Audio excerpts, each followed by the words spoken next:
The American dream isn't dead, but it's on life support.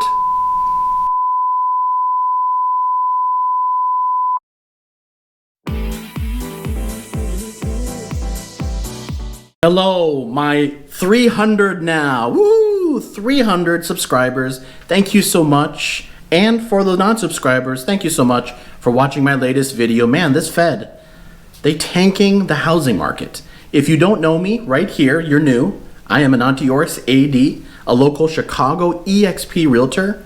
And through my YouTube channel, The Chicago Life, I talk about Chicago real estate and the neighborhoods that impact first-time buyers, move-up buyers, and downsizers. The Fed and, of course, Mr. Powell, as the chairman, are trying their best using the lever to continually increase interest rates. At the time of viewing this video, or excuse me, of me uploading this video in November here, they did 75 basis points, and there's expecting to be another increase, we don't know how much, in December before year end.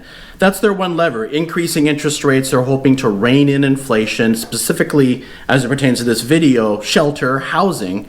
The problem is they were so late to the game to begin with, right? Late to the party, that there is going to be a lag, a several month lag. So as a first time buyer, it's really critical to let's look at the numbers and drill down at each component. You know, there's a meme going around, folks. Please, this is very, I like to joke, but this is very serious. There's a meme going around, I'd rather pay, instead of paying over 100,000 list price and under 3% interest rate, which we had the hyper seller centric market about 6 to 8 months ago, rather, instead of doing that, having 7% interest and at list. Well, you may have to be below list. That may not be enough. It still may be too expensive for you. So it's very important for us to do a side-by-side. Let's get you set up on a search, first-timers, and you can see for yourself. And if you have flexibility, you can move in other neighborhoods if the math doesn't make sense in the popular neighborhoods, like a Lakeview, like a Wicker Park, etc. If you want to maybe move out a little west, right, or farther north, then those numbers with reduced price, list price may, and of course we can negotiate. We have negotiating techniques that we can use now.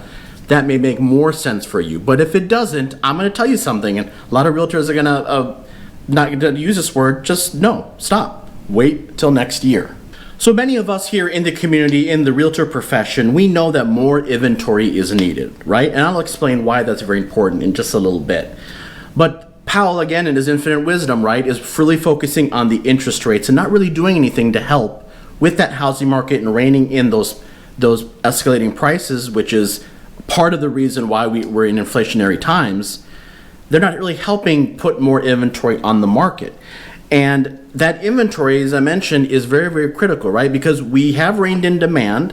They're doing their part with the interest rates to rein in demand, right? Because obviously buyers, particularly first-time buyers, it's just too costly for them, so they're going back on the sidelines.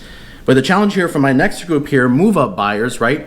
You want to move. You want to have that bigger home for whatever reason. It's personal.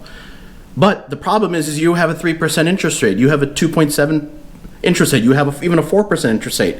And it's just way too costly for you to move to the next home, which you're going to be experiencing high sixes at the time of this video. I believe at about 6.70 because we had a little reduction because the CPI index came in lower. But by the time you think about it, it could be over 7. So that's the challenge. And because of that, there's a lot of inventory that's just sitting on the sidelines. A lot of sidelines analogies I'm using here.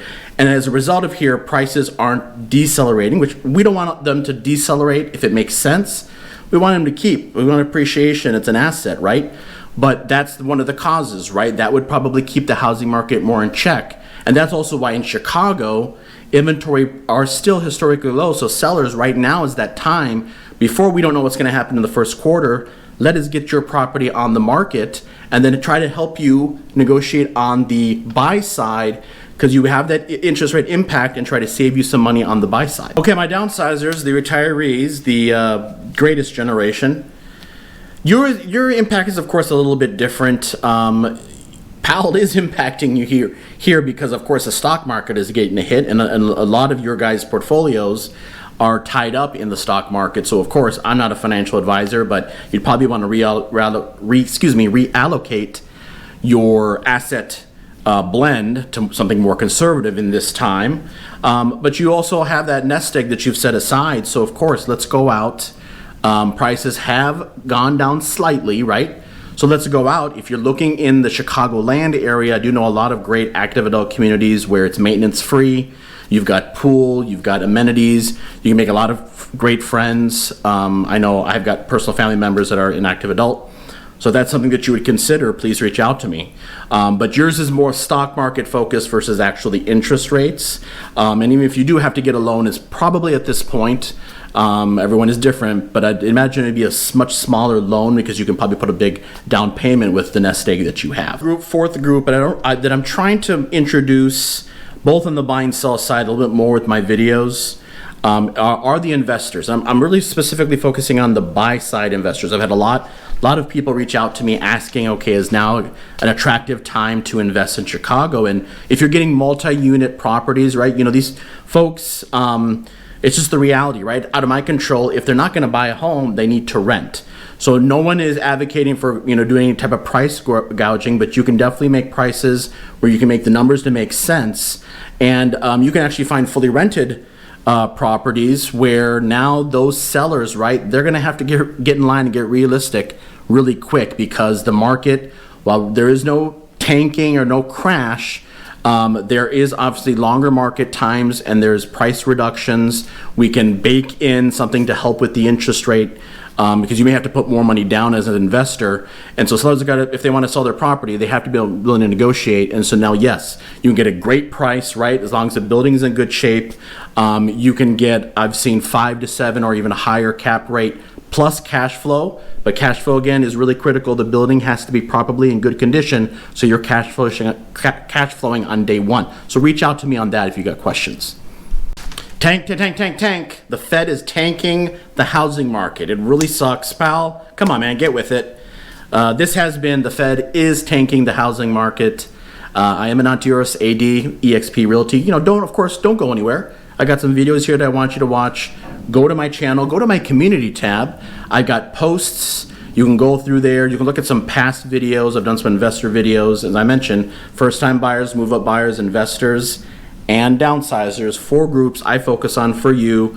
Thank you, 300 subscribers. I want to get that to over 1,000 by end of next year. That's my big goal, my big audacious hairy goal. Is that how it goes? You know what I mean. Thanks for watching. Have a great day.